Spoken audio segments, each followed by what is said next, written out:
മയക്കുമരുന്ന് ഗുളികകൾ പിടികൂടി. 3.5 ലക്ഷത്തോളം ക്യാപ്റ്റഗൺ ഗുളികകളാണ് പിടികൂടിയത്. ഇറാഖ് അതിർത്തിയിലെ ചെക്ക് പോസ്റ്റിൽ നിന്നാണ് ക്യാപ്റ്റഗൺ ഗുളികകൾ പിടികൂടിയത്. ആ ദൃശ്യങ്ങളും വാർത്തയും കാണാം.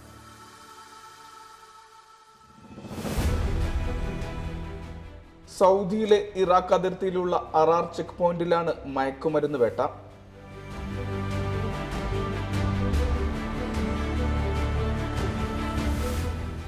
പ്രത്യേക പരിശീലനം ലഭിച്ച നായയുടെയും ആധുനിക സജ്ജീകരണങ്ങളുടെയും സഹായത്തോടെയാണ് ഗുളികകൾ കണ്ടെടുത്തത്.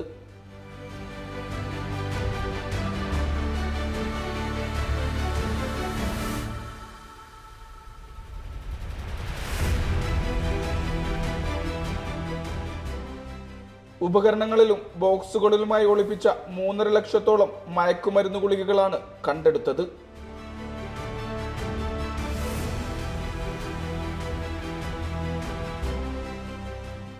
നാലുപേരെ അറസ്റ്റ് ചെയ്തിട്ടുണ്ട്.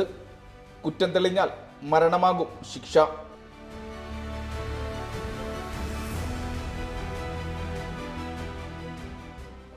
Mishal Cherpulassery, media 1, Riyadh.